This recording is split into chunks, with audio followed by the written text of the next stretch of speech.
আজ আমরা আলোচনা করব কোহলবার্গের নৈতিক বিকাশের তত্ত্ব। এর আগের যে আমাদের ক্লাস হয়েছিল সেখানে আমরা পেঁয়াজের তত্ত্ব আলোচনা করেছিলাম। আজকের যে থিওরি সেটা হচ্ছে মোরাল ডেভেলপমেন্ট, অর্থাৎ নৈতিক বিকাশের তত্ত্ব। কার? না, কোহলবার্গের। অনেক সময় কি হয়, পরীক্ষাতে ম্যাচিং দেয়, এ কলাম বি কলাম ম্যাচিং দেবে, সেখানে বাঁ দিকে তিনটে বা চারটে নাম দেবে, ডান দিকে তাদের তত্ত্বগুলো বা থিওরির নাম দিয়ে দেবে, দিয়ে বলবে ম্যাচিং করো। এরকম প্রশ্ন আসতে পারে পরীক্ষাতে, অথবা সরাসরি প্রশ্ন দিতে পারে এই তত্ত্বটি কার। কোহলবার্গের নৈতিক বিকাশের তত্ত্ব। নামটা শুনে বোঝা যাচ্ছে যে নৈতিক, মোরাল, নৈতিকতার কোনো প্রশ্ন এখানে লুকিয়ে রয়েছে, নৈতিকতা শব্দটা লুকিয়ে রয়েছে। আগেরটা যেমন প্রজ্ঞা, প্রজ্ঞা বা কগনিটিভ যেটা বলছিলাম, জ্ঞানমূলক যেটা বলছিলাম, স্কিমার কথা বলছিলাম, এখানে বারে বারে যা কিছু আলোচনা হবে সেখানে ওই নৈতিকতার ধারণাটাই সব থেকে বেশি গুরুত্ব পাবে। দেখো, সেটাই বলা আছে যে কোহলবার্গের নৈতিক বিকাশের তত্ত্ব হলো নৈতিকতা কিভাবে শিশুর বয়সের সঙ্গে সঙ্গে ক্রমে গড়ে ওঠে তার একটি ব্যাখ্যা। একজন শিশু, সে আস্তে আস্তে তার বিভিন্ন বয়স স্তরের মধ্য দিয়ে এগিয়ে যাচ্ছে প্রাপ্তবয়স্ক হওয়ার দিকে। এই যে বিভিন্ন ধাপে গিয়ে তার মধ্যে নৈতিকতার কি বিকাশ ঘটছে সেটাই কিন্তু এখানে আলোচনা করা হয়। জ্ঞানের কি বিকাশ হলো সেটা আলোচনা করলাম, এবার আজকে আলোচনা করব নৈতিকতার কি বিকাশ হবে তার প্রত্যেকটা ধাপে। তো এর ঠিক আগের যে থিওরি ছিল সেটা পেঁয়াজের থিওরি ছিল। ওনার থিওরিটা কি বলেছিলাম? জ্ঞানীয় বিকাশ থিওরি বা কগনিটিভ ডেভেলপমেন্ট থিওরি। তার উপর ভিত্তি করেই, তার দ্বারা প্রভাবিত হয়েই কিন্তু কোহলবার্গ এই নৈতিক বিকাশের তত্ত্বটা প্রকাশ করেছেন। কত সালে প্রকাশ করেছেন? একটু সালটা মনে রাখতে হবে, 1950। কার উপর ভিত্তি করে? পেঁয়াজের যে কগনিটিভ ডেভেলপমেন্ট থিওরি ছিল সেই থিওরির উপর ভিত্তি করেই কিন্তু ওনার এই কোহলবার্গের নৈতিক বিকাশের তত্ত্বটা গড়ে উঠেছে। ঠিক আছে? মূল ধারণা কি? নৈতিক বিকাশ ধাপে ধাপে ঘটে, বিভিন্ন ধাপ, সেই ধাপে ধাপে নৈতিক বিকাশ ঘটবে। শিশুরা প্রতিটা ধাপে খানিকটা এগিয়ে যাবে, খানিকটা তার মধ্যে সে বিকশিত হওয়ার চেষ্টা করবে, সেই বিকশিত হতে গিয়ে তার মধ্যে নৈতিকতা কিভাবে বিকাশ লাভ করছে, নৈতিক দিক থেকে তার কি কি উন্নতি হচ্ছে, ডেভেলপমেন্ট হচ্ছে, সেই জায়গাগুলো আমাদেরকে আলোচনা করতে হবে। অর্থাৎ নৈতিকতার এই যে বিকাশ সেটা কিন্তু ধাপে ধাপে ঘটবে, একবারে হঠাৎ করে হয়ে যাবে না। হঠাৎ করে কোনো শিশুই সে মূল্যবোধে একদম ভরপুর হয়ে যাবে এমনটা কিন্তু নয়। ধাপে ধাপে কিন্তু তারই বিকাশ ঘটবে। বিকাশ কিন্তু একটা ধারাবাহিক প্রক্রিয়া, একটা জীবনব্যাপী প্রক্রিয়া। আমরা জানি শিখনের মতো শিখন বিকাশ এগুলো একটা ধারাবাহিক প্রক্রিয়া, জীবনব্যাপী প্রক্রিয়া। প্রত্যেকটা মুহূর্তে জীবনের প্রত্যেকটা ধাপে গিয়ে কিন্তু এই বিকাশগুলো ঘটতে থাকে। এক্ষেত্রে তিনি তিনটি লেভেল বা স্তরের কথা বলেছেন। অনেক সময় কনফিউশন হয়ে যায় এই শব্দগুলোতে, ইংলিশ শব্দটা খেয়াল রাখবে, অসুবিধা হবে না। লেভেল, তিনটি লেভেল বা স্তর, বাংলায় যেটা বলছে স্তর। তিনটি স্তর ওনার যে ধারণা, তো বললো না ধাপে ধাপে ঘটবে, এই ধাপগুলো বিভিন্ন রকম ভাবে করা আছে। তো তিনটে স্তর বা লেভেল করা আছে, প্রত্যেকটা স্তর বা লেভেলে আবার দুটো করে পর্যায় বা দুটো করে ধাপ রাখা আছে। তিনটে স্তর, প্রত্যেকটা স্তরে দুটো করে ধাপ বা পর্যায় বা স্টেজ রাখা আছে। তার মানে মোট কটা হলো? ছটা। ছটা ধাপের কথা উনি বলছেন। এই যে ধাপে ধাপে ঘটবে নৈতিক বিকাশ, তিনি ছটা ধাপের কথা দেখিয়েছেন। তিনটে মূল স্তর ভাগ করেছেন, প্রত্যেকটা স্তরে আবার দুটো করে ধাপ করে দিয়েছেন, মোট ছটা। তাহলে আমাদের ছটা ধাপ নিয়ে আলোচনা করতে হবে। এই যে নৈতিক, এই নৈতিকতার কথা বলছি, এই নৈতিক সিদ্ধান্ত মূলত যুক্তি ও চিন্তার বিকাশের সঙ্গে সম্পর্কিত। তোমার মধ্যে যে মূল্যবোধের ধারণা আসবে, মূল্যবোধ কি? না এটা আমি করব আর এটা আমি করব না, এটা আমার করা উচিত, এটা আমার করা উচিত নয়, এটা আমার জন্য সঠিক, এটা আমার জন্য সঠিক হবে না, এই পদক্ষেপটা আমি গ্রহণ করব, এই পদক্ষেপটা আমি গ্রহণ করব না। এই যে বিষয়গুলো মনের মধ্যে ভাবনা চিন্তা হচ্ছে, এগুলো সবগুলোই কিন্তু এই মূল্যবোধ দ্বারাই দেখো পরিচালিত হচ্ছে। মূল্যবোধের কারণে আমাদেরকে অনেক সময় ভাবতে হয় এটা করা আমার দ্বারা শোভনীয় হবে না, এটা আমি করতে পারি না, এটা আমার উচিত হবে না। সবটাই কিন্তু আমাদের নৈতিকতা, আমাদের মূল্যবোধ আমাদেরকে আটকে দেয়। তার সাথে অবশ্যই যুক্তি এবং চিন্তা কিন্তু মিশে থাকে।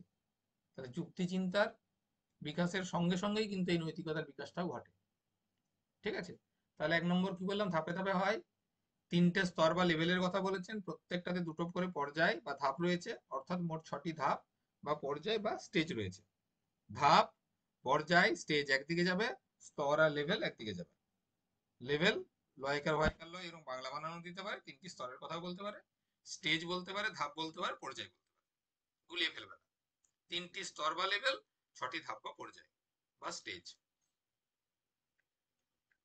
চলো এবার এক একটা ধাপ একটু করে আমরা দেখি।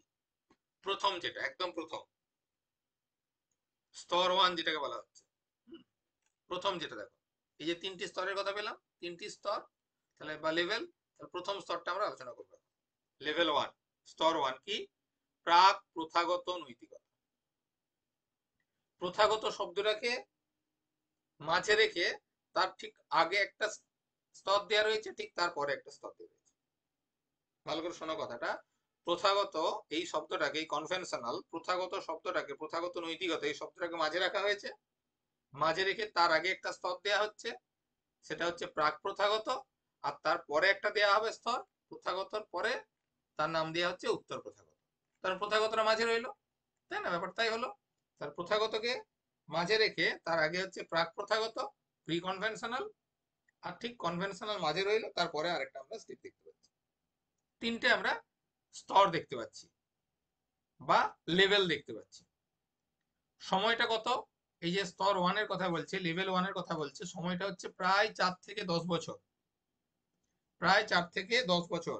এগুলো মনে রাখতে হবে যে প্রাক প্রথাগত যে নৈতিকতা স্তর বা প্রি কনভেনশনাল লেভেলে বয়সটা কত।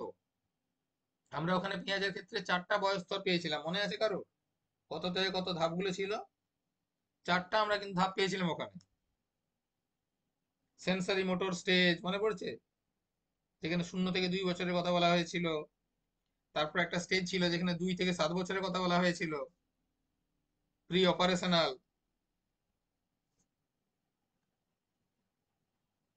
তারপরে বলা হলো 7 থেকে একটা 11, যেটাকে বলা হয়েছিল কংক্রিট অপারেশনাল। আর লাস্ট স্টেজ যেটা 11-র পরে, সেটা বলা হয়েছিল ফর্মাল। ওই স্তরের সাথে ওই নামগুলো মনে রাখতে হবে এবং তার বৈশিষ্ট্যগুলো মনে রাখতে হবে, আগের দিন বলেছিলাম। এক্ষেত্রেও সেম ঘটনা, প্রতি বছর একটা প্রশ্ন মিনিমাম থাকবেই এই কোহেলবার্গের নৈতিক বিকাশ তত্ত্ব থেকে। এত ইম্পর্টেন্ট এই থিওরিগুলো, এই থিওরিগুলো এত ইম্পর্টেন্ট, ফলে এগুলো বারবার করবে এবং একদম জিস্ট করে নোটটা বানানো রয়েছে। কোনো বাড়তি কিচ্ছু লেখা নেই, কোনো বাড়তি কথা কিচ্ছু লেখা নেই, একদম জাস্ট যেটুকু দরকার সেটুকুই দেওয়া রয়েছে। একদম স্টেপ বাই স্টেপ দেওয়া রয়েছে, প্রত্যেকটা স্টেপে কোন কথাগুলো ব্যবহার করা হয় সেগুলো দেওয়া রয়েছে। এই কথাগুলোই তুলে দেবে পরীক্ষার সময় তোমার। যেমন ধরো প্রথমটা দিয়েছে, প্রথম স্তরে কি বলেছে যে 4 থেকে 10 বছর, তাহলে তোমাকে 3টে লেভেল দিয়ে দেবে বাঁদিকে, আর ডান দিকে তার 3টে বয়স স্তর দিয়ে দিবে, বলে ম্যাচিং করো। অথবা কোহলবার্গের নৈতিক বিকাশ তত্ত্বে প্রাক প্রথাগত নৈতিকতার স্তরটিতে শিশুদের বয়স স্তর কত ছিল, দিয়ে আবার 4টা অপশন দিয়ে দেবে। তাহলে তোমাকে এটা মুখস্থ রাখতে হবে। কিন্তু প্রথম স্তর পেঁয়াজের ক্ষেত্রে ছিল 0 থেকে 2, 2 থেকে 7, মিলছে না কিন্তু এর সাথে দেখো। এ কিন্তু একদম শুরু করছে 4 থেকে, শুরু করছে 4 থেকে 10, এর শুরুটাই কিন্তু 4 থেকে। প্রাক প্রথাগত নৈতিকতা, কারণ এর বক্তব্য, কোহলবার্গের বক্তব্য যে 4 বছরের আগে শিশুর মধ্যে সেভাবে নৈতিকতার ধারণাটা দেখা যায় না। 4 বছর থেকে মোটামুটি তার মধ্যে যুক্তি, তর্ক, বিচার করার ক্ষমতা খানিক খানিক আসতে থাকে। কারণ আমরা পড়লাম এই নৈতিকতার বিকাশ যুক্তির সাথে সম্পর্কিত, বিচার বিশ্লেষণের সাথে সম্পর্কিত। তাহলে মোটামুটি 4 বছর থেকে শিশুর মধ্যে খানিকটা হলেও সেই যুক্তি দেওয়ার ধারণা চলে আসে। সেই গ্রন্থে 4 থেকে আমরা শুরু। তাহলে 4 থেকে 10 বছর হচ্ছে প্রাক প্রথাগত নৈতিকতা, প্রি কনভেনশনাল লেভেল। অবশ্যই ইংরেজি নামটা মনে রাখতে হবে, বাংলায় নাও দিতে পারে। প্রি বাংলায় বানান করে দিয়ে দেবে, কিন্তু ইংলিশ শব্দটা ব্যবহার করবে, প্রি কনভেনশনাল লেভেল, এটাকে বাংলায় বানান করে লিখে দেবে। প্রাক প্রথাগত নৈতিকতা অথবা প্রি কনভেনশনাল লেভেল, অথবা বলবে লেভেল 1, অথবা বলতে পারে স্তর 1, বিভিন্ন নামে প্রশ্ন আসতে পারে। 4 থেকে 10 বছর। নৈতিকতা প্রধানত পুরস্কার ও শাস্তির উপর নির্ভরশীল, এইটি হচ্ছে এর কিওয়ার্ড। এটি হচ্ছে এর কিওয়ার্ড। এক্ষেত্রে নৈতিকতা, এক মিনিট, এক্ষেত্রে নৈতিকতা পুরস্কার ও শাস্তির উপর নির্ভরশীল। তার মানে প্রাক প্রথাগত যে নৈতিকতার কথা বলছি, প্রি কনভেনশনাল স্টেজের কথা বলছি, তার মূল কথাই হলো পুরস্কার এবং শাস্তি। পুরস্কার পাওয়ার জন্য অথবা শাস্তি এড়ানোর জন্য, পুরস্কার পাওয়ার জন্য অথবা শাস্তি এড়ানোর জন্য শিশুর মধ্যে যে মূল্যবোধের বিকাশ ঘটছে, আমাকে একটা পুরস্কারটা পেতে হবে অথবা এই শাস্তিটা আমি এড়িয়ে যাব, সেটার জন্য তার মধ্যে যে মূল্যবোধের ধারণাটা গড়ে উঠছে, সেটাই কিন্তু এই স্তরের মূল কথা। এর প্রথম স্টেজ কি? এর প্রথম স্টেজ বলা হচ্ছে, দেখো ধাপ 1 বলা হচ্ছে আনুগত্য ও শাস্তি ভিত্তিক অভিমুখ। আনুগত্য ও শাস্তি ভিত্তিক অভিমুখ শব্দগুলো মনে রাখতে হবে। বিভিন্ন বাংলা বইয়ে শব্দগুলো একটু হেরফের করা আছে, কিন্তু ইংলিশ শব্দটা same, obedience and punishment orientation. এইটা শব্দটা একই রয়েছে। বাংলা ভাষাগুলো হয়তো বিভিন্ন বাংলা বইয়ে ট্রান্সলেট করতে গিয়ে বিভিন্ন রকম ভাষা দেয়া থাকতে পারে, তাতে অসুবিধা কিছু নেই। আমাদের যেটা প্রয়োজন হয় যে এই স্তরের মূল কাজটা কি, তোমাকে বলবে শাস্তি এড়াতে নিয়ম মানা। এই যে প্রথম কথা যেটা কিওয়ার্ডটা দেওয়া রয়েছে, কি বলা হলো, কারণ শুরুতেই বলে দেওয়া হয়েছে যে পুরস্কার পাওয়ার লোভে অথবা শাস্তি এড়ানোর জন্য। তাহলে এই যে প্রথম ধাপ যেটা আমাদের একদম প্রথম 6টা ধাপের প্রথম ধাপ যেটা, তার মূল কথাই হচ্ছে শাস্তি এড়ানোর জন্য। এবার পরীক্ষায় প্রশ্ন কিরকম দেবে, যে সীমা তৃতীয় শ্রেণীর, সীমা একজন শিক্ষার্থী তৃতীয় শ্রেণীর একটি শ্রেণীকক্ষে পাঠদান করছেন। সেখানে কোনো একজন শিক্ষার্থী শাস্তি এড়ানোর জন্য প্রশ্নের সঠিক উত্তর দেওয়ার চেষ্টা করছে বা শ্রেণীকক্ষে নিয়ম শৃঙ্খলা মেনে চলার চেষ্টা করছে। কোহলবার্গের নীতি অনুযায়ী এটি কোন ধাপের অন্তর্গত, এইরকম প্রশ্ন দেবে, কোন স্টেজের অন্তর্গত। অর্থাৎ এই যে শাস্তি এড়াতে নিয়ম মানা, এটাকে দিয়ে একটা বড় ক্লাসরুম সিচুয়েশন তৈরি করে দেওয়া হবে, একটা উদাহরণ তৈরি করে দেওয়া হবে, দিয়ে প্রশ্নটা জিজ্ঞেস করা হবে যে এটা কোন ধাপ থেকে নেওয়া হয়েছে, বা আরো যদি সহজ করে প্রশ্নটা যে এটা কোন লেভেলের থেকে এটা চলে এসেছে। লেভেল বললে তুমি বলবে প্রি কনভেনশনাল, যদি বলে তার কোন ধাপ থেকে নেওয়া হয়েছে, তখন ধাপ 1 থেকে নেওয়া হয়েছে, ফার্স্ট ধাপ থেকে নেওয়া হচ্ছে, প্রি কনভেনশনাল প্রথম ধাপ থেকে নেওয়া হচ্ছে, তার নাম কি, আনুগত্য ও শাস্তি ভিত্তিক অভিমুখ। লাস্ট যে টেট পরীক্ষা হয়েছিল এইখান থেকেই কিন্তু প্রশ্ন ছিল, এরকমই একটা প্রশ্ন দেওয়া হয়েছিল। 22-এর যে টেট পরীক্ষাটা হয়েছিল 2022 সালে, সেটাতেও এখান থেকে এরকম একটা উদাহরণ থেকে প্রশ্ন দেওয়া হয়েছিল, ভালো ছেলে খারাপ ছেলে বলে একটা উদাহরণ দিয়ে প্রশ্ন দেওয়া হয়েছিল। ফলে এই অংশ থেকে প্রতি বছর প্রশ্ন থাকে এবং থাকবেই, এত ইম্পর্টেন্ট। এখান থেকে প্রতি বছর একটা প্রশ্ন থাকবেই।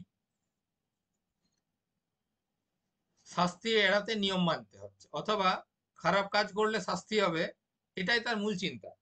না আমি আর খারাপ কাজ করবো না, তাহলে তো আমার শাস্তি পেতে হবে, খারাপ কাজ করলে আমাকে শাস্তি পেতে হবে, তাহলে সেই শাস্তিকে এড়ানোর জন্য সে ভালো কাজ করছে। এটা একটা ধাপ, ধাপ 1 হলো।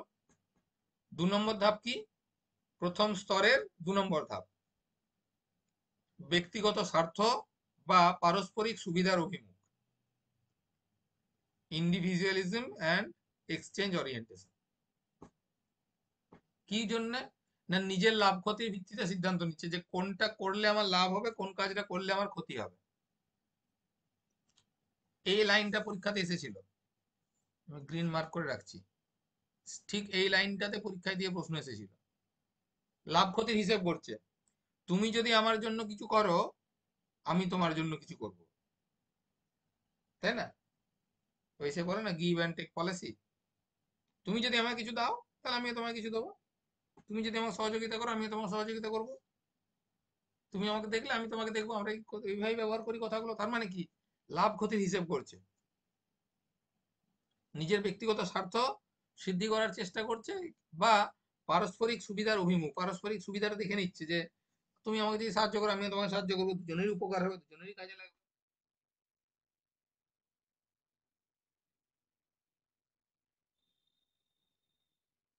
ঠিক আছে, তাহলে আগেরটা কি হলো, খারাপ কাজ করলে শাস্তি হবে, এটা ছিল তার মূল চিন্তা, শাস্তিটা এড়ানোর জন্য অথবা পুরস্কার লাভ করার জন্য সে কোনো কাজ করছে।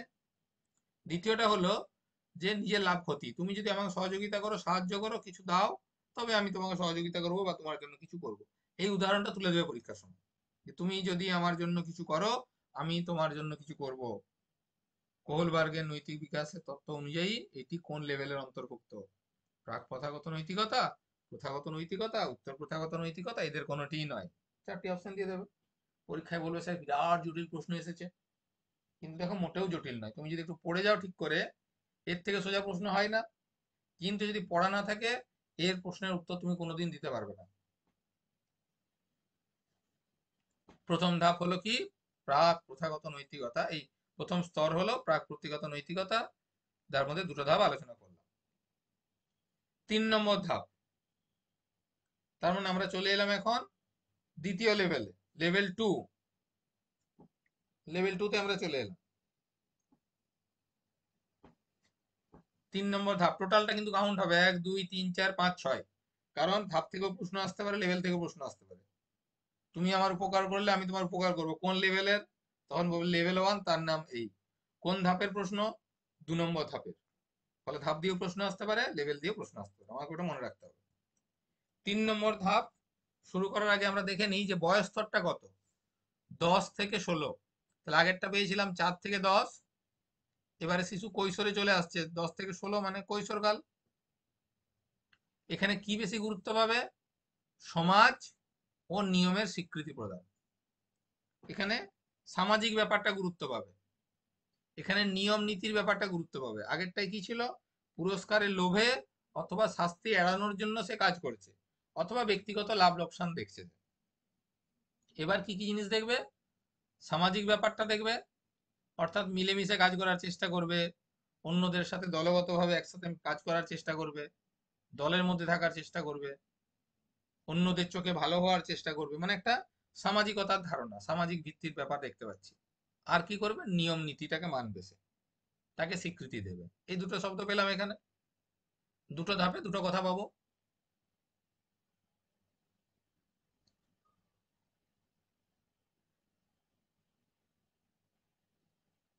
3 নম্বর ধাপ কি বলছে? আন্তঃব্যক্তিত্ব, আন্তঃব্যক্তিক সম্পর্ক, ভালো ছেলে ভালো মেয়ে অভিমুখ। এই একটু আগে বললাম না, ভালো ছেলে ভালো মেয়ে, এটাই প্রশ্ন এসেছিল 22 সালে টেটে।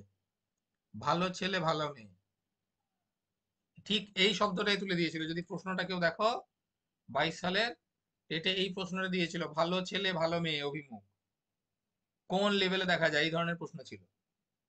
ভালো ছেলে ভালো মেয়ে অভিমুখ, এটা কোহলবার্গের নৈতিক বিকাশ তত্ত্বের 2 নম্বর লেভেলের। লেভেলটার নাম কি? প্রথাগত নৈতিকতা। প্রথাগত, কনভেনশনাল বা প্রথাগত। কোন স্তরে দেখা যায়? কৈশোরকালে, যেটা 10 থেকে 16 বছর। অনেকগুলো ছোট ছোট তথ্য কিন্তু এর মধ্যে লুকিয়ে আছে। সালটা জিজ্ঞেস করতে পারে, বয়স্তর যেটা, তার বয়সটা জিজ্ঞেস করতে পারে যে ভালো ছেলে ভালো মেয়ে এটা কোন স্তরে দেখা যায়, শৈশবে, কৈশোরে, প্রাপ্তবয়স্ক স্তরে, এরকম করে অনেকগুলো অপশন দিতে পারে। অথবা pre conventional level, conventional level, post conventional level কোথায় দেখা যায় সেটা হতে পারে। কোন ধাপে দেখা যায়? 1 নম্বর ধাপ, 2 নম্বর ধাপ, 3 নম্বর ধাপ, 4 নম্বর ধাপ। একই প্রশ্ন বিভিন্ন রকম ভাবে আসতে পারে, আমি বারবার রিপিট করছি একই কথা। ফলে এই ক্লাসটা খুব মন দিয়ে শুনতে হবে এবং বারবার মনে রাখতে হবে, কিছুদিন ছাড়া ছাড়া মনে করতে হবে। কিন্তু খুব একটা সোজা নয়, কিন্তু তথ্য যেহেতু তথ্য ভিত্তিক, অনেক কথা এর মধ্যে লুকিয়ে আছে। একটু মেমোরাইজ করতে হবে, বোঝার সাথে সাথে একটু মনে রাখতে হবে এই স্তরটা। অন্যদের খুশি করা বা অনুমোদন পাওয়াই নৈতিকতার মূল। বললাম না, সমাজের ব্যাপারটা থাকছে, সামাজিক স্বীকৃতির ব্যাপার থাকছে। তাহলে আমি ভালো কাজ করছি কেন? অন্যদের খুশি করার জন্য, বা অন্যদের কাছ থেকে ভালো একটা স্বীকৃতি পাবো, একটা অনুমোদন পাবো। আমি স্যারের ক্লাসে উত্তর দিই, স্যারের কথা সব মেনে চলি, স্যার যা বলেন তাই শুনি, কেন? স্যারের চোখে ভালো হওয়ার জন্য। সবার সামনে স্যার একটু প্রশংসা করবেন আমাকে। আমি তোমাদের ক্লাসে বারে বারেই বলি, পেডাগজি বোঝাতে গিয়ে বা কলেজে যখন তোমরা আমার ক্লাস করো, আমি একটা কথা কি বলি বলো তো? কোনো শিক্ষার্থী দেখবে যদি টিচারের চোখে একবার ভালো হয়ে যায়, তাহলে সে কিন্তু আর সহজে খারাপ হতে চাইবে না, বা সেই স্যারকে দেখলে অন্তত খারাপ কাজ করবে না। কারণ তার মধ্যে ওই নৈতিকতা বোধটা জাগ্রত হয়ে যাবে। স্যার দেখছেন, স্যারের চোখে কিন্তু আমি ভালো, স্যার আমাকে খুব ভালোবাসেন, সবার সামনে ক্লাসে আমাকে প্রশংসা করেন, গুড বয় বলেছেন বা গুড গার্ল বলেছেন, ভালো ছেলে বা ভালো মেয়ে বলেছেন আমার ক্লাসে। তার মানে এই স্যারের চোখে আমার কিন্তু খারাপ হওয়া যাবে না। মাঝে মধ্যে তোমরা বলো স্যার ক্লাসে ডিসিপ্লিন রক্ষা করা যাচ্ছে না, ছেলেমেয়েরা আমাদের কথা শুনছে না। বহুলবার বলছেন যে তুমি যদি তাদের নৈতিকতার বিকাশ ঘটাতে পারো, তাদের নৈতিক মূল্যবোধকে যদি জাগ্রত করতে পারো, ছেলেমেয়ের আচরণ কিন্তু নিয়ন্ত্রিত হতে বাধ্য। তার জন্য তোমাকে মারধর করার কোনো প্রয়োজনীয়তা নেই। তুমি নৈতিকতা বোধ জাগ্রত করেও, মূল্যবোধ জাগ্রত করেও তাদের কিন্তু শ্রেণীকক্ষে আচরণকে খুব সহজেই খুব সুন্দরভাবে নিয়ন্ত্রিত করতে পারবে, এবং সেটা অনেক বেশি স্থায়ী হবে শাস্তিদান প্রথা অপেক্ষা। একবার যদি তুমি তাকে ভালো বলে প্রশংসা করে দাও, একবার যদি তোমার চোখে সে ভালো হয়ে যায়, সে কিন্তু আর খারাপ হবে না। কারণ প্রথাগত নৈতিকতা স্তরে সেটাই বলা হয়েছে যে অন্যদের চোখকে খুশি করা বা অন্যদের কাছ থেকে অনুমোদন পাওয়ার জন্যই, স্বীকৃতি পাওয়ার জন্যই কিন্তু তার নৈতিকতার বিকাশ ঘটছে, সে নৈতিক মূল্যবোধের ধারণাকে এগিয়ে নিয়ে যাচ্ছে। তার মানে ভালো ছেলে বা ভালো মেয়ে, এই প্রশ্নটাই দিয়েছিল পরিবারের চোখে, বন্ধুদের চোখে, শ্রেণীকক্ষে শিক্ষক মহাশয়ের চোখে কি হবে, সে ভালো ছেলে বা ভালো মেয়ে হয়ে যাবে। এটাই হচ্ছে এর মূল কথা। এটাই 22 সালে টেটে এসেছিল, এই প্রশ্নটাই দিয়েছিল, এই প্রশ্নটাই সেবারে ছিল। কে দিয়েছিল সেবার পরীক্ষা? ক্লাসে আছো এরকম কেউ 22-এ পরীক্ষা দিয়েছো?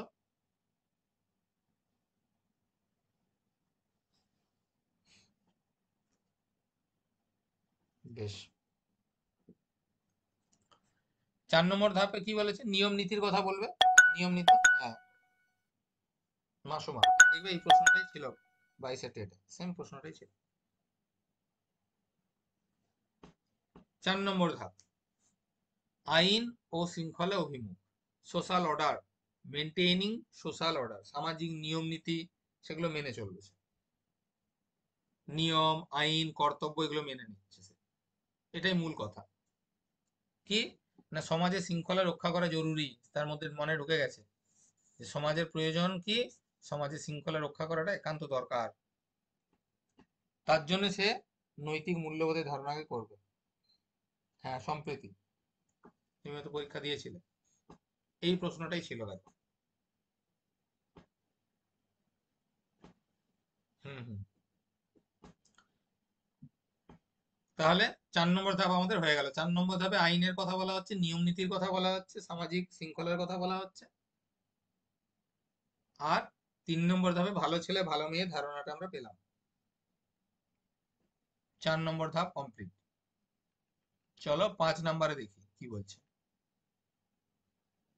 অর্থাৎ এবার আমাদেরকে চলে আসতে হবে 3 নম্বর লেভেলে, লেভেল 3, উত্তর প্রথাগত। তাহলে প্রথমটা পেলাম প্রি কনভেনশনাল, মাঝামাঝি যেটা সেটা হলো কনভেনশনাল, এবার উত্তর প্রথাগত, post conventional, pre conventional, post conventional, তিনটে লেভেলের কথা আমরা বারবার আলোচনা করেছি। 3টে লেভেল, 6টা ধাপ। এবার উত্তর প্রথাগতটা কোথায় হচ্ছে? প্রাপ্ত বয়স্কে। 16 তো আমরা দেখে নিয়েছি, 10 থেকে 16 তো করে দিয়েছি। তার পরবর্তী যেটা 18, সেখান থেকে প্রায় তখন থেকে প্রাপ্তবয়স্ক শুরু হচ্ছে, খাতায় কলমে 18 মানে আমরা জানি। তাহলে মোটামুটি সেই প্রাপ্তবয়স্কে পৌঁছে এই নৈতিকতার স্তরটা দেখা যাচ্ছে। এটি সর্বোচ্চ নৈতিক বিকাশ, এই প্রশ্নটা দেয়। সর্বোচ্চ নৈতিক বিকাশ কোন স্তরে দেখা যায়?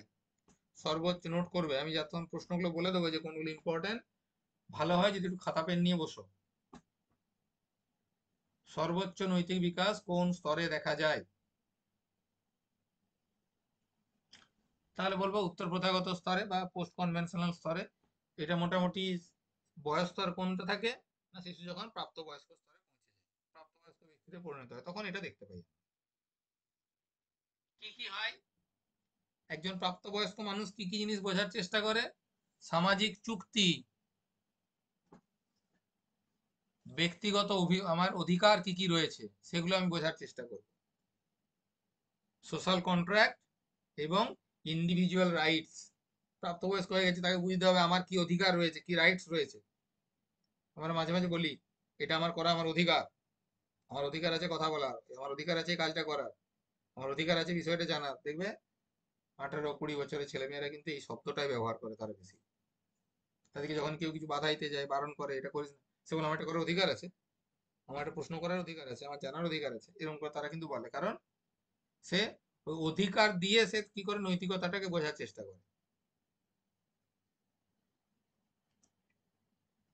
আইন ও নিয়ম মানা জরুরি, তবে সমাজ কল্যাণ ও ব্যক্তিগত অধিকারের জন্য আইন পরিবর্তন যোগ্য। এবার বুঝতে শিখে গেছে।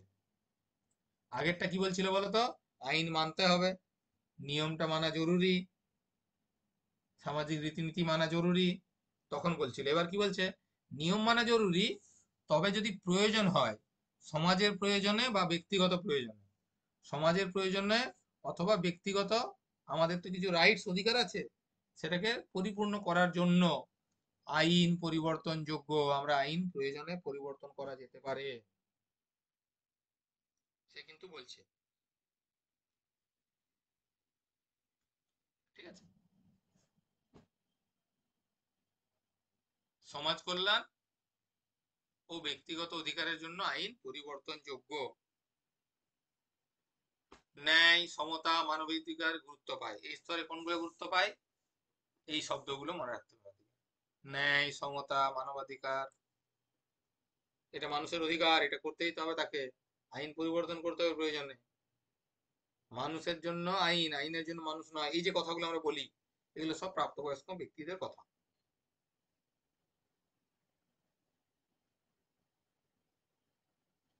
আরেকটা কি 6 নম্বর ধাপে কি বলা হচ্ছে? সার্বজনীন নৈতিক নীতি অভিমুখ, ইউনিভার্সাল এথিক্যাল প্রিন্সিপালস। এটা বিরাট ইম্পর্টেন্ট, এটা বাংলার থেকে এর ইংরেজি শব্দটা বিরাট ইম্পর্টেন্ট। ইংলিশ টার্মটা দিয়ে প্রশ্ন দেয় এই প্রশ্নটা।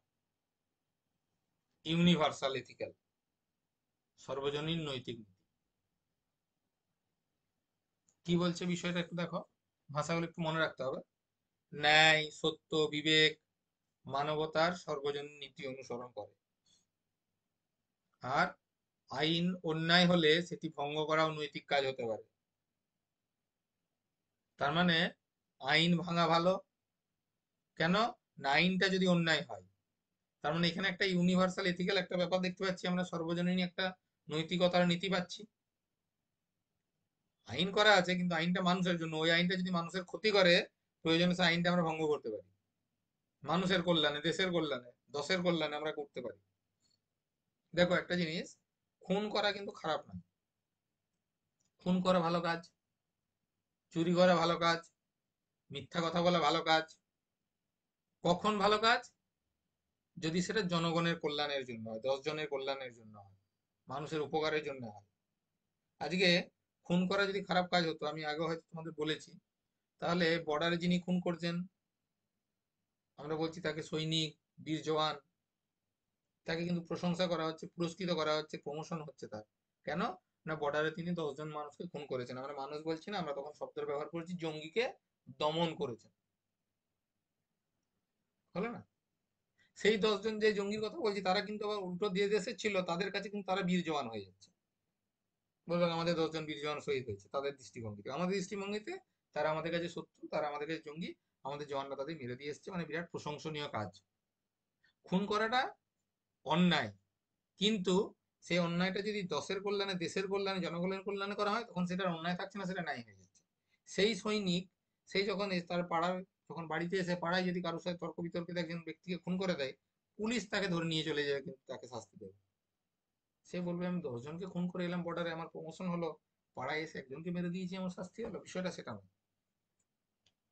তোমাকে এখানে দেখতে হবে যে আইনটা কি জন্য, নিয়মটা কি জন্য, এই নিয়মটা কি 10 জনের উপকারের জন্য লাগছে? যদি উপকারের জন্য লাগে, তাহলে তুমি অন্যায় করো, আইন ভাঙো, সেটাও কিন্তু নৈতিক কাজ হতে পারে। এটা এই স্তরে পাচ্ছি, অর্থাৎ একটা ইউনিভার্সাল অ্যাপ্রোচ পাচ্ছি। এই ইউনিভার্সাল এথিক্যাল প্রিন্সিপালস কোন স্তরে দেখা যায়, এটা অনেকবার প্রশ্নটা ঘুরে ঘুরে আসে। উত্তর প্রথাগত নৈতিকতা স্তরে দেখতে পাই, উত্তর পোস্ট কনভেনশনাল লেভেল, যে আইন ভাঙাটাও কিন্তু একটা নৈতিক কাজ হতে পারে। এইটা কোন স্তরে এই কথাটা বলা হয়েছে? যদি আইনটা অন্যায় হয়, আইনটাতে মানুষের ক্ষতি হয়, তাহলে সেই আইনটা ভঙ্গ করা যেতে পারে। তখন সেটাও কিন্তু নৈতিক মূল্যবোধের কথা, অর্থাৎ মূল্যবোধ দিয়ে বিচার করতে হবে, এই কাজটা করা ঠিক হবে না ভুল হবে, এটা করা উচিত না অনুচিত। প্রাপ্তবয়স্ক তার মধ্যে সেটা রয়েছে, সে তার অধিকারের কথা বলবে, মানবাধিকারের কথা বলবে, জনকল্যাণের কথা বলবে, সমাজের কল্যাণের কথা বলবে। তার মানে এই শব্দগুলো তোমাদের একটু দেখতে হবে, হ্যাঁ। এই যে সমাজ কল্যাণের ধারণা, ব্যক্তিগত অধিকারের কথা, যখনই দেখবে এই যে এই শব্দগুলো পাবে, মানবতার কথা, সর্বজনীন নীতি, এই ধরনের শব্দগুলো পাবে। এই শব্দগুলো কোন স্তরে দেখা যায়? উত্তর প্রথাগত স্তরে দেখা যায়। শব্দগুলো দিয়ে পরীক্ষায় প্রশ্ন দেবে, একটা উদাহরণ দেবে, দিয়ে প্রশ্ন দেবে, যে অমুক একটা শিক্ষার্থী এই ধরনের একটা কাজ করেছে, কিন্তু তাতে করে সামগ্রিক তাদের শ্রেণীকক্ষে অন্য শিক্ষার্থীদের কাজে লেগেছে, সেটা তাদের কল্যাণের জন্য সে কাজটা করেছে। সেক্ষেত্রে কি সেই কাজটাকে আমরা অনৈতিক বলবো না নৈতিক বলবো? প্রশ্ন আসতে পারে। বা যদি নৈতিক বলি তাহলে সেটা কোন স্তরে এই ধারণাটা আমরা পাই, কোহলবার্গের নৈতিক বিকাশের তত্ত্বের কোন স্তরে আমরা পাই? উত্তর হবে উত্তর প্রথাগত স্তরে পাই। এই হচ্ছে প্রশ্ন। ঠিক আছে, তাহলে 6টা ধাপ আমাদের কমপ্লিট হয়ে গেল। দেখো এটার সাথে সাথে আমাদের 6 নম্বর ধাপ কিন্তু কমপ্লিট হয়ে যাচ্ছে। কি কি পেলাম একবার সংক্ষেপে বলে দিই। প্রথম পেলাম 4 থেকে 10 প্রি কনভেনশনাল লেভেল, যেখানে মূল কথা হচ্ছে পুরস্কারের লোভে আমি নীতি আদর্শ মেনে চলবো, নৈতিকতার মূল্যবোধের ধারণায় গুরুত্ব দেবো, অথবা শাস্তি এড়ানোর জন্য, পুরস্কারের লোভে অথবা শাস্তি এড়ানোর জন্য, এই হচ্ছে মূল কথা। খারাপ কাজ করলে আমাকে শাস্তি পেতে হবে, তাহলে আমি খারাপ কাজ করবো না। বা তুমি যদি আমার কোনো উপকার করো তাহলে আমি তোমার উপকার করবো, অর্থাৎ একটা নিজস্ব লাভ ক্ষতির একটা হিসেব করছি। এই দুটো জিনিস আমরা দেখতে পাচ্ছি প্রাক প্রথাগত নৈতিকতা বা প্রি কনভেনশনাল স্তরে, যেখানে শিশুকাল বা শৈশবকাল বলা হচ্ছে 4 থেকে 10 বছর। পরের স্টেজটা কত? কৈশোরকাল, যেখানে 10 থেকে 16 বছরের কথা বলা হচ্ছে। এখানে মূল জিনিস কি গুরুত্ব পায়? সমাজ গুরুত্ব পায়, সামাজিক রীতিনীতি গুরুত্ব পায়, নিয়ম গুরুত্ব পায়। এখানে একটা মূল কথা 3 নম্বর ধাপে, সেটা হচ্ছে ভালো ছেলে ভালো মেয়ে, অর্থাৎ কারুর চোখে ভালো হওয়ার জন্য, কাউকে খুশি করার জন্য তার মধ্যে যে নৈতিকতার বিকাশ ঘটে, মূল্যবোধের বিকাশ ঘটে, সেটা এই স্তরে আলোচনা করা হচ্ছে। আরেকটা কি না, আইন শৃঙ্খলা রক্ষা করতে হবে। সে জানে আইন শৃঙ্খলা মেনে চলতে, আইন মেনে চলতে হয়, শৃঙ্খলা নিয়ম আইন এগুলো কর্তব্য, হ্যাঁ, এগুলো আমাদেরকে মানতে হবে। সমাজে যে শৃঙ্খলা সেটা রক্ষা করা একান্ত দরকার।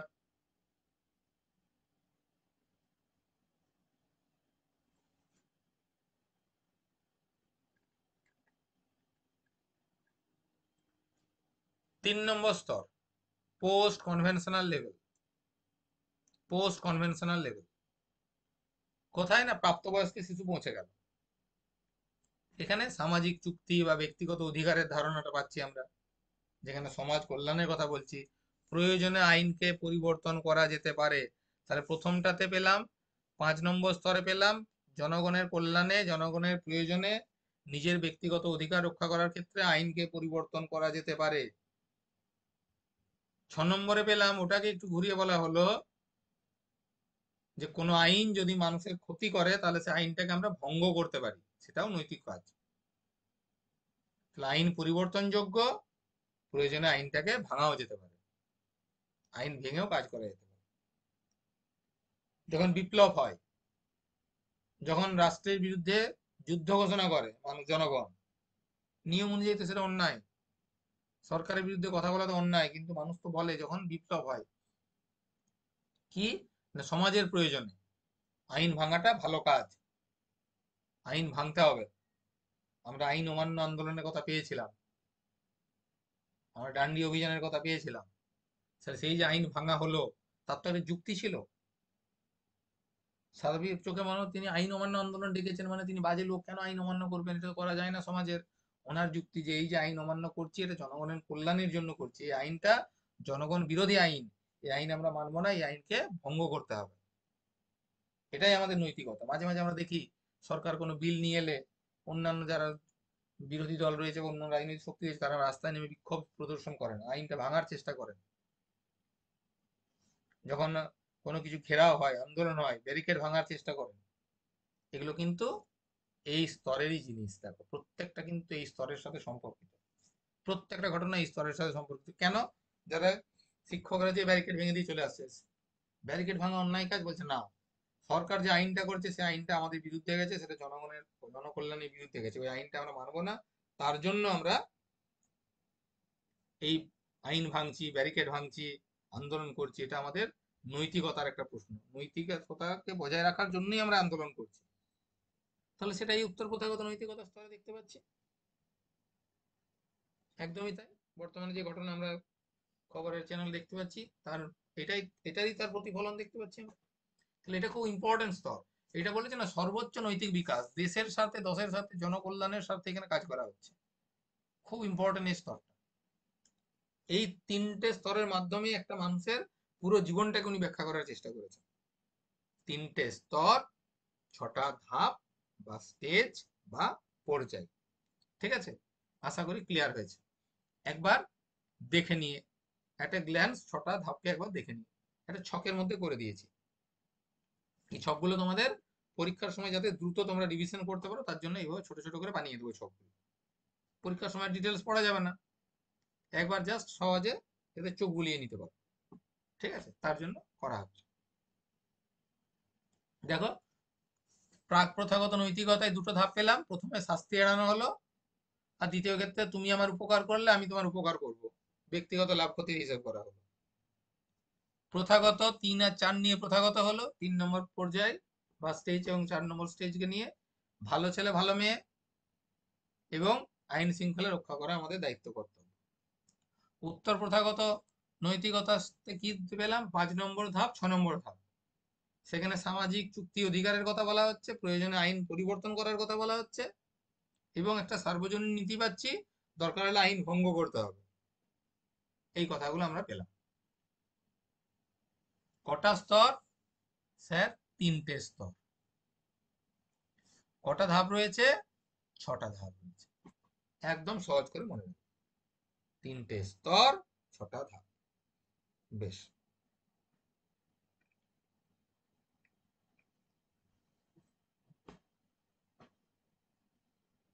একবার দেখে নি পরীক্ষাতে কি কি প্রশ্ন আসতে পারে এখান থেকে, তার জন্য একটু ইম্পর্টেন্ট কিছু দেয়া রয়েছে। কার উপর ভিত্তি করে এই তত্ত্ব এসেছে, বা তিনি এই তত্ত্বটা প্রকাশ করার জন্য কার দ্বারা প্রভাবিত হয়েছিলেন, এরকম প্রশ্ন পরীক্ষায় আসতে পারে। পেঁয়াজের যে জ্ঞানীয় যে বিকাশ তত্ত্ব, সেটার দ্বারা তিনি প্রভাবিত হয়েছিলেন। তাহলে আমাদের এটা জানতে হবে, ইনফরমেশন। দ্বিতীয় কথা কি?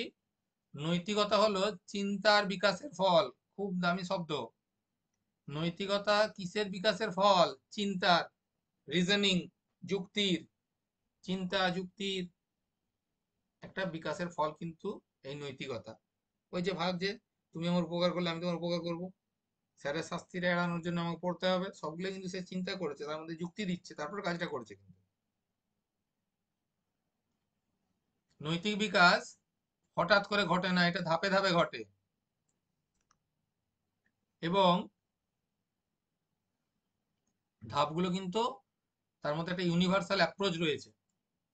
ধাপগুলোর মধ্যে ইউনিভার্সাল একটা অ্যাপ্রোচ রয়েছে। তবে সবাই কিন্তু সর্বোচ্চ স্তর পর্যন্ত পৌঁছাতে পারে না। সর্বোচ্চ স্তর মানে কোনটা? সর্বোচ্চ স্তর হচ্ছে পোস্ট কনভেনশনালের, আর তার পর্যায় কোনটা? স্টেজ 6। সর্বোচ্চ স্তর হচ্ছে পোস্ট কনভেনশনাল স্তর, 3 নম্বর স্তর, এবং সব থেকে পর্যায় কোনটা? 6 নম্বর পর্যায়। আমরা তো সবাই পারি কি আইন অমান্য করতে? দেশের জন্য, নিজের অধিকারের জন্য দাঁড়িয়ে বলতে পারি কি যে আইন পরিবর্তন করা উচিত? সবাই কিন্তু বলতে পারি না। দেখো, সবার মধ্যে কিন্তু এই দৃঢ়তা বা এই সাহস আমাদের থাকে না। ওই জন্য বলছে যে সবাই কিন্তু সর্বোচ্চ স্তরে পৌঁছাতে পারে না, এটা এত ইজি নয়।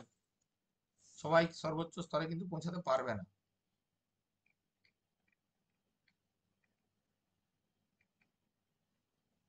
এই যে নৈতিক বিকাশ তত্ত্ব পেলাম, এর সাথে একটা গুরুত্বপূর্ণ শব্দ জড়িয়ে রয়েছে, সেই শব্দটা হচ্ছে নৈতিক দ্বন্দ্ব, মোরাল ডিলেমা। নৈতিক দ্বন্দ্ব দিয়ে তিনি গবেষণা করেছেন। নৈতিক দ্বন্দ্ব, নৈতিকতা, নৈতিক মূল্যবোধের কথা যখন আমি বলছি, সেটা কার উপর নির্ভর করে, কার উপর ভিত্তি করে? নৈতিক দ্বন্দ্বের উপর ভিত্তি করে। দ্বন্দ্ব মানে কি? করা ঠিক হবে না ভুল হবে, এটা করা উচিত না অনুচিত, আমি এই কাজটা করবো না করবো না, শুরুতেই বলছিলাম। সেখানে এটা সবসময় দ্বন্দ্ব কাজ করবে, এটা মোরাল ডিলেমা কাজ করবে। এক্ষেত্রে একটা ধারণার কথা এখানে বলেছে, এটা একটু নোট করো। এটা একটু আনকমন, সাধারণত বাংলা বইগুলোতে পাবে না এই টার্মটা। Heinz dilemma. একটা উদাহরণ দিয়েছিলেন উনি, কি যে একজন স্বামী কি স্ত্রীর জীবন বাঁচাতে ওষুধ চুরি করতে পারবে? চুরি করার তো অন্যায়, চুরি করা সহজ ভাষায় অন্যায়। আমি যেটা বললাম, খুন করা সহজ ভাষায় অন্যায়, কিন্তু স্ত্রীর জীবন বাঁচানোর জন্য ওনাকে চুরি করতে হচ্ছে। আমরা দেখলাম একটা সিনেমা শুরু হলো, সিনেমার প্রথম সিন থেকে দেখছি একজন টাকা চুরি করে পালাচ্ছে। পুরো 3 ঘন্টা সিনেমাটা ধরে দেখলাম, ওর কাজই হচ্ছে লোকের টাকা চুরি করা, হ্যাঁ, লোকের সম্পদ চুরি করা, সেগুলো সব কিন্তু সুযোগ বুঝে চেপে দেওয়ার চেষ্টা করে। সিনেমার পুরোটাতে দেখলাম, আমাদের ধারণা হলো যে এ তো খারাপ লোক। পুরো সিনেমাটা জুড়ে দেখলাম যে কিন্তু অন্যের টাকা আত্মসাৎ করাটাই এর মূল কাজ। সারাদিন সকাল থেকে উঠে সেই প্ল্যান করে কিভাবে অন্যের টাকা নেবো। 3 ঘন্টা সিনেমার 2.5 ঘন্টা ওটাই দেখানো হলো তার সমস্ত কার্যকলাপ। লাস্টে গিয়ে দেখানো হলো যে সেই টাকাটা দিয়ে সে একটা অনাথ আশ্রম চালায়। এবার বলো, তাহলে কি আমি লোকটাকে খারাপ বলবো?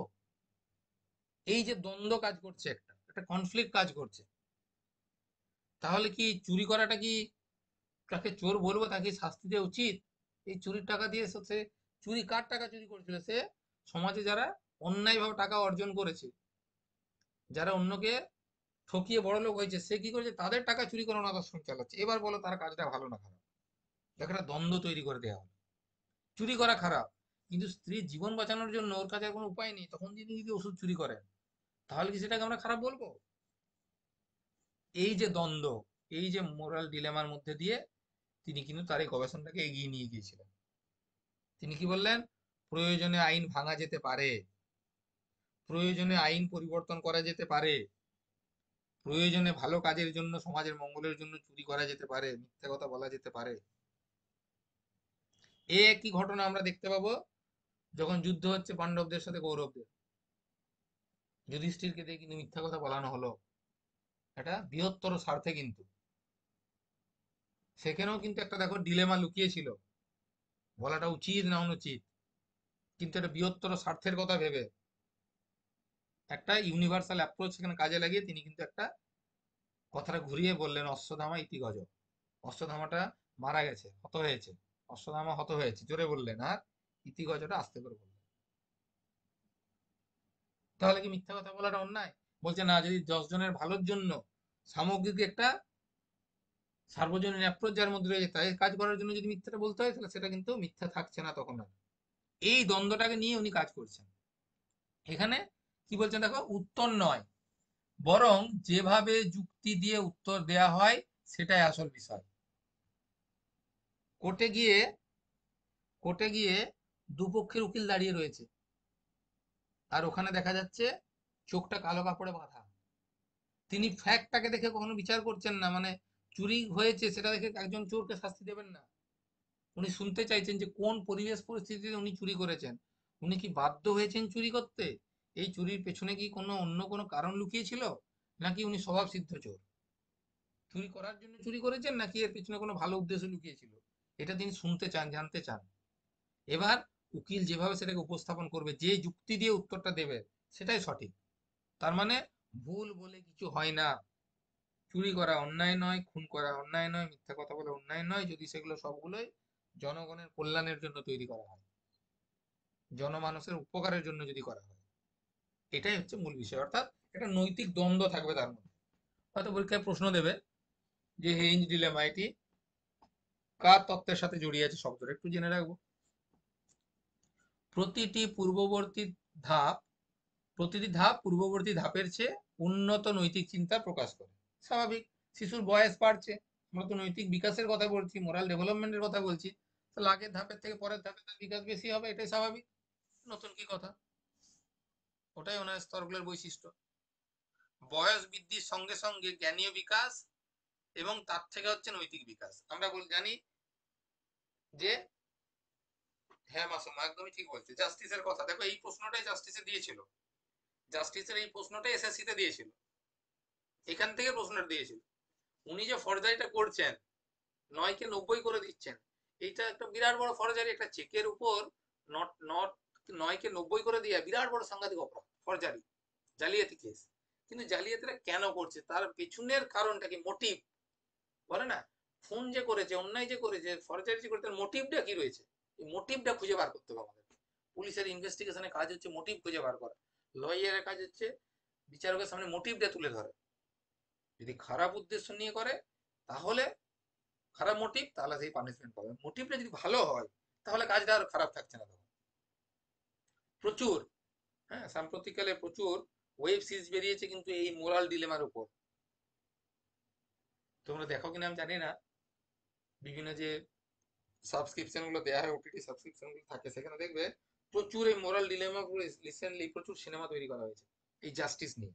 প্রচুর সিনেমা তৈরি করা হয়েছে, দেখবে ওই সিনেমাগুলো, আমার নামগুলো সবগুলো এই মুহূর্তে বললে উঠতে পারছি না, কিন্তু আছে, অনেকগুলো আছে দেখবে। আমি দেখেছি বেশ কয়েকটা। প্রতিটাতে শুরুটা যেভাবে করা হচ্ছে না, শেষে গিয়ে যখন উপস্থাপনটা করা হচ্ছে মনে হচ্ছে না সত্যিই তো ইনি তো দোষী নন, আমি খালি চোখে দোষী ভাবছিলাম। তার মানে কি, মোটিভটা দেখিয়ে দিয়ে হবে, ব্যাকগ্রাউন্ডের যুক্তিটা যদি দেখানো যায় সঠিকভাবে, যে যুক্তি দেখাতে পারবে সে সঠিক, যুক্তিটা ম্যাটার করে এখানে।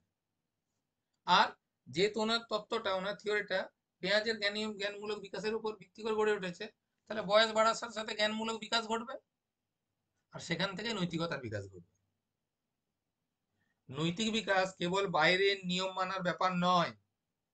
তার মানে এই নৈতিকতার বিকাশটা কোনো বাহ্যিক বিষয় নয়, কিন্তু বাহ্যিক ব্যাপার নয়, এটা পুরোটাই কিন্তু একটা ইন্টারনাল, একটা অভ্যন্তরীণ নীতি, একটা ইন্টারনাল ফ্যাক্টর, অভ্যন্তরীণ ব্যাপার রয়েছে এর মধ্যে, এটা কিন্তু বাহ্যিক নয়। নৈতিকতার বিকাশ, নৈতিকতার বিকাশ একটা অভ্যন্তরীণ ধারণা, একটা ইন্টারনাল কনসেপ্ট।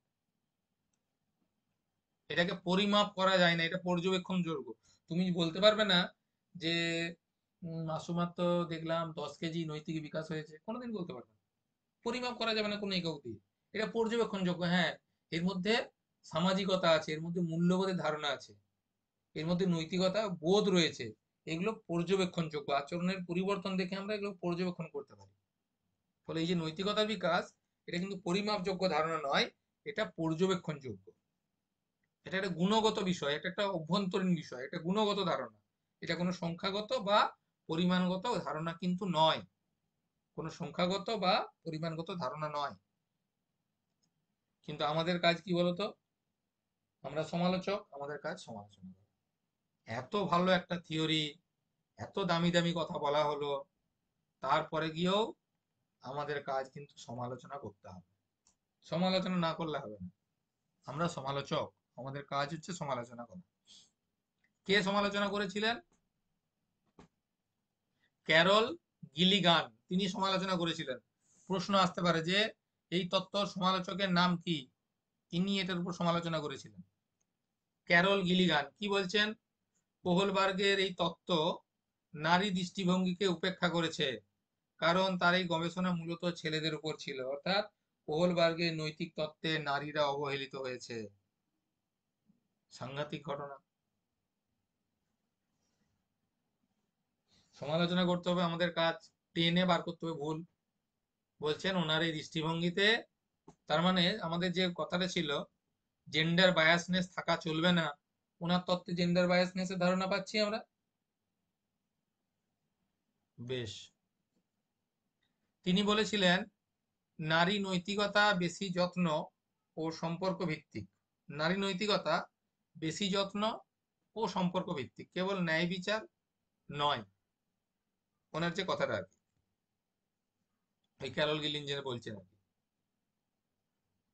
যে নারীর যে নৈতিকতা সেটা অনেক বেশি, তার মধ্যে একটা কেয়ারিং ব্যাপার থাকবে, একটা যত্নের ব্যাপার থাকবে, এবং সেটা সম্পর্কের সাথে সম্পর্কিত হবে। কারণ উনি তো ন্যায় বিচারের কথা বলেছেন। ন্যায় বিচার, জনগণের কল্যাণের জন্য আইন পরিবর্তন করতে হবে, দরকার হলে আইন ভাঙতে হবে। নারীদের ক্ষেত্রে সেটা ব্যাপারটা নয়। তাদের সম্পর্কটাকে তারা বেশি গুরুত্ব দেয়, যত্ন, স্নেহ, ভালোবাসা, এটাকে তারা বেশি গুরুত্ব দেয়। সেই জায়গা থেকে মূল্যবোধের ধারণাকে কিন্তু সেভাবে ব্যাখ্যা করা হয়নি, উনি বলতে চাইছেন। অর্থাৎ এক কথায়, সহজ কথায়, নারীর দৃষ্টিভঙ্গিকে উপেক্ষা করা হয়েছে।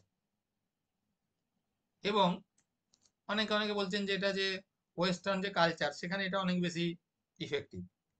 আমাদের মতো এইদিকে ইস্টার্ন জোনে কিন্তু এটা তত ভালো কাজ করে না। এটার থেকে বেশি গুরুত্বপূর্ণ নয়, আগের পয়েন্ট একটু বেশি গুরুত্বপূর্ণ ছিল এটা। নামটা মনে রাখবো, ক্যারল গিলিগান। এবং মূল সমালোচনা যেটা করছেন যে নারীরা উপেক্ষিত হচ্ছে তারই তত্ত্বে, নারীদের উপর সেভাবে কোনো গুরুত্ব দেওয়া হয়নি। শিক্ষাক্ষেত্রে কি গুরুত্ব রয়েছে?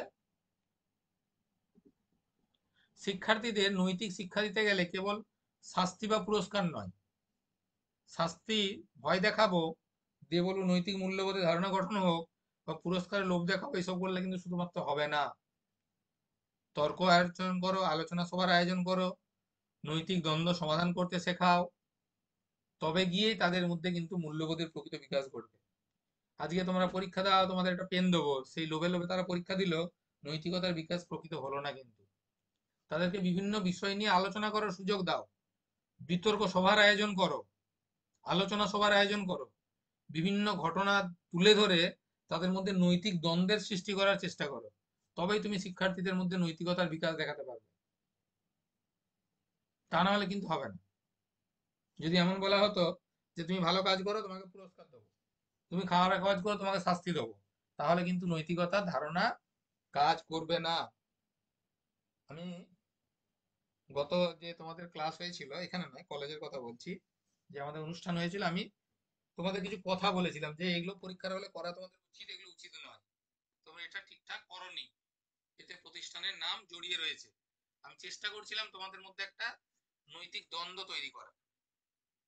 আমার সমস্ত কাজগুলো আমি চেষ্টা করি, যেহেতু পেডাগজি নিয়ে বহু বছর ধরে চর্চা করছি না, সকাল থেকে ঘুমোতে যাওয়া পর্যন্ত আমি যা কিছু কাজ করি তার সবটাই চেষ্টা করি পেডাগজির ধারণা দিয়ে ব্যাখ্যা করার এবং সেটাকে বাস্তব জীবনে প্রয়োগ করার। আমি যখন কোনো অন্যায় কথা শুনি সাথে সাথে চাইলে তাকে ডেকে শাস্তি দিতে পারি, তার নামে কমপ্লেন করতে পারি, তাকে সাসপেন্ড করার ব্যবস্থা করতে পারি, কিন্তু করি না। চেষ্টা করি পরবর্তীকালে যখন ক্লাসের মধ্যে পাবো সেই ঘটনাটাকে তুলে ধরে তাদেরকে এটা ভাবাতে যে হ্যাঁ সত্যি কি কাজটা আমরা ঠিক করেছিলাম, না এটা কিন্তু আমাদের ঠিক করাটা হয়নি, এটা আমরা ভুল কাজই করে এসেছি। এটা ভাবতে সময় দিতে হবে। তার জন্য কি দরকার, তাদের মধ্যে একটা নৈতিক দ্বন্দ্ব তৈরি করতে হবে এবং সমাধানের পথটা তাদেরকে দেখিয়ে দিতে হবে। প্রয়োজনে বিতর্ক সভার আয়োজন করে সেই বিষয়টা নিয়ে আলোচনা করা যেতে পারে, তাদের মতামত শুনে যুক্তিতর্কের মাধ্যমে তাদের ঠিক ভুলটাকে তুলে দেওয়া যেতে পারে। কিন্তু সেখানে শাস্তি ও পুরস্কারের মাধ্যমে কোনোদিনই কিন্তু নৈতিকতার বিকাশ ঘটানো সম্ভব হবে না। শিক্ষকের কি ভূমিকা হবে নৈতিক বিকাশের ক্ষেত্রে? নৈতিক চিন্তাকে উচ্চ স্তরে নিয়ে যাওয়া, শিক্ষার্থীকে ভাবতে সুযোগ দাও। আমাদের তিনটে লেভেল তো, memory level, understanding level, reflective level. যদি মারধর করা হয়, শাস্তি দেওয়া হয় আর পুরস্কার দেওয়া হয়, তাহলে মেমোরি লেভেলে জিনিসটা আটকে রয়ে যাবে, মুখস্থ করব, ভালো পরীক্ষা দেবো, পেন পাবো। মুখস্থ করতে পারেনি, পরীক্ষা ভালো হয়নি, শাস্তি পেয়েছি, মেমোরি লেভেলে আটকে গেল। তুমি যদি জিনিসটা তাদেরকে বোঝানোর চেষ্টা করো তাহলে সেটা তাদের আন্ডারস্ট্যান্ডিং লেভেলে যাবে, বোঝার চেষ্টা করবে এবং পরবর্তীকালে তার একটা বাহ্যিক প্রতিফলন হবে রিফ্লেক্টিভ স্টেজে গিয়ে, যে হ্যাঁ সত্যি স্যার তো এই কথাটা বলেছেন, সামগ্রিক শুনতে খারাপ লাগলো, কিন্তু পরে যদি আমি উপলব্ধি করে দেখি স্যার তো অন্যায় কিছু বললেন না, আমরা তো কাজটা ঠিক করিনি, তাহলে পরবর্তীকালে এটা আমরা করবো না। এই যে রিফ্লেকশনটা তাদের মধ্যে হবে, তাদের আচরণের পরিবর্তন ঘটাতে বাধ্য করবে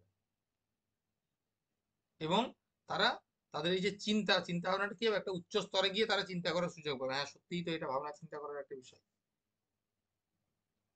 এটাই হচ্ছে মোরাল ডেভেলপমেন্ট থিওরির মূল কথা, যে নৈতিক দ্বন্দ্ব তৈরি করো, মোরাল ডিলেমা তৈরি করো, এবং সেই দ্বন্দ্ব থেকেই তারা তাদের মূল্যবোধের বিকাশ ঘটবে। তারা কোনটা ঠিক কোনটা ভুল যুক্তি দিয়ে তারা কিন্তু সেটাকে বিচার করতে পারবে, তবে গিয়ে তাদের প্রকৃত শিক্ষা হবে এবং তবে গিয়ে তাদের আচরণটা কাঙ্ক্ষিত বা লক্ষ্য অভিমুখী আচরণ তারা করতে পারবে। এবং গতানুগতিক পদ্ধতির তুলনায় এই পদ্ধতির মাধ্যমে যদি পাঠদান করা যায় সেটা কিন্তু অনেক বেশি স্থায়ী হয় এবং তার বাহ্যিক যে প্রয়োগের জায়গা সেটা অনেক বেশি দেখা যায়, একদমই ঠিক। সেলফ রিয়েলাইজেশন হয়, তার আত্ম উপলব্ধি, আত্ম সমালোচনার মধ্য দিয়ে কিন্তু আত্ম উপলব্ধির স্কোপটা বেরিয়ে আসে। এটাই বিষয়। তাহলে এই দুটো জিনিস আমরা জানবো। তাহলে কি কি বললাম? কোহলবার্গ মোট কতগুলো ধাপের কথা বলেছেন? ছটি। ছটি ধাপ, তিনটি পর্যায়। হেইনস ডিলেমা কার সাথে সম্পর্কিত? কোহলবার্গের সাথে সম্পর্কিত। কোহলবার্গের তত্ত্ব কিসের উপর ভিত্তি করে গড়ে উঠেছে? পেঁয়াজের জ্ঞানমূলক বিকাশ তত্ত্বের উপর ভিত্তি করে। সর্বোচ্চ ধাপের কি নাম? Universal ethical principal. সব প্রশ্নগুলোই আরেকবার রিভিশন হয়ে গেল। ক্যারল গিলিগান কি নিয়ে সমালোচনা করেছেন নৈতিক বিকাশ তত্ত্বে? যে নারীর দৃষ্টিভঙ্গি এখানে উপেক্ষিত হয়েছে। ঠিক আছে, নোটসটা দেখো কিভাবে বানানো রয়েছে। প্রথমে থিওরিটাকে বড় করে ব্যাখ্যা করা হলো ডিটেলস, তারপর সেটাকে জিস্ট করে দেওয়া হলো, তারপর সেটাকে আবার একবার সামারাইজ করা হলো। দেখো লাস্টে কি, একটা ক্লাসকে বলা হচ্ছে পুরো একসাথে পড়াতে বারণ করা হচ্ছে, কয়েকটা স্টেপে ভাগ করে নিতে বলা হচ্ছে, যে একটা ক্লাসকে পুরোটা একসাথে না বুঝিয়ে খানিকটা করে বোঝাও, সামারাইজ করে দাও, খানিকটা করে বোঝাও, সামারাইজ করে দাও। এবং বারবার যদি একই জিনিসকে রিপিট করা যায়, বারবার যদি আলোচনা করা যায়, তাহলে সেটা শিক্ষার্থীর মধ্যে কিন্তু শিক্ষণের হারটা অনেক বেশি হবে। তোমরা চেষ্টা করবে পরবর্তীকালে যখন টিচার হবে এই পদ্ধতিগুলোকে অ্যাপ্লাই করা। ঠিক আছে, বেশ। সেটাকে আবার কিছু ওয়ান লাইনার হিসেবে দেওয়া রয়েছে, একটু নিজেরা পড়ে নেবে, এই জায়গাটার বলার কিছু নেই, এগুলো সবগুলোই বোঝানো আছে। যখন প্র্যাকটিস করবে তোমরা নিজেরা নোটসগুলো পড়বে, তার জন্য এটাকে আবার ওয়ান লাইনার হিসেবে বানিয়ে দেওয়া আছে। ঠিক আছে, করবে, দেখে নেবে। ওই কথাগুলো কি বলা আছে, নতুন কিছু কথা এখানে নেই। ভাষাগুলো হয়তো বিভিন্ন সময় বিভিন্ন রকম হবে, যেমন ধরুন বলেছে যে কোহলবার্গের তত্ত্ব কিসের সাথে ঘনিষ্ঠভাবে সম্পর্কিত, মানে কোন তত্ত্বের সাথে ঘনিষ্ঠভাবে সম্পর্কিত, কোন তত্ত্বের উপর ভিত্তি করে গড়ে উঠেছে, কোন তত্ত্বের দ্বারা তিনি প্রভাবিত হয়েছিলেন। বিভিন্ন সময় বিভিন্ন রকম ঘুরিয়ে পিছিয়ে ভাষাগুলি ব্যবহার করা হবে। ঠিক আছে, দেখে নেবে। এই হচ্ছে আজকে আমাদের কোহলবার্গের নৈতিক বিকাশের তত্ত্ব। আশা করি ক্লিয়ার হয়েছে, খুব একটা জটিল নয়, কিন্তু বেশ কয়েকবার পড়বে, একবার পড়লে কিন্তু এত কথা মনে রাখতে পারবে না। ছোট ছোট করে অনেক তথ্য দেওয়া হলো, এখানে অনেক তথ্য দেওয়া হলো, বারবার দেখবে কটা ধাপ, কটা স্টেজ, কোন স্টেজের কি নাম, কি তার উদাহরণ। পরীক্ষাতে বললাম তো, ভালো ছেলে ভালো মন মেয়ে বলবে, তাহলে পুরস্কারের লোভে কোন কাজ করেছে সেটা বলবে, বা জনগণের কল্যাণে আইন ভেঙে দেওয়াটা সেটাই নৈতিকতার ধারণা, সেটা কোন পর্যায়ে গিয়ে আমরা পেলাম সেটা প্রশ্ন করবে। এইভাবে প্রশ্নগুলো তোমাদের আসবে, ফলে বারবার পড়বে। এখান থেকে প্রশ্ন কিন্তু থাকবেই, এত ইম্পর্ট্যান্ট একটা জিনিস। এবং আমাদের বাস্তব জীবনে, আমাদের দৈনন্দিন জীবনে প্রতি মুহূর্তেই নৈতিক দ্বন্দ্ব কিন্তু আমাদের মধ্যে চলে। প্রতি মুহূর্তেই নৈতিক দ্বন্দ্ব আমাদের মধ্যে চলে। কাজটা করতে গিয়ে আমরা ভাবি করা উচিত অনুচিত, ঠিক করছি ভুল করছি, এটা হবে এটা হবে না, প্রতি মুহূর্তে চলে কিন্তু। এবং তার থেকেই কিন্তু, দ্বন্দ্ব থেকেই ভালো কিছু বেরিয়ে আসে। দ্বন্দ্ব না থাকলে, সমুদ্র যদি মন্থন না করা হতো সেটাও তো এক প্রকার দ্বন্দ্ব। সমুদ্রকে যখন মন্থন করা হলো সেটাও তো এক প্রকার দ্বন্দ্ব। সেই দ্বন্দ্ব থেকে, সেই মন্থন থেকেই তো ভালো কিছু বেরিয়ে এসেছিল। ঠিক সেরকম দ্বন্দ্ব থেকেই ভালো কিছু বেরিয়ে আসে। মনের মধ্যে যখন দ্বন্দ্ব চলে, সেখান থেকে একটা কোনো সমাধানের পথ, একটা কোনো ভালো রাস্তা বেরিয়ে আসে। তার থেকেই হয় মূল্যবোধের বিকাশ। ঠিক আছে, আশা করি ক্লিয়ার হয়েছে তোমাদের।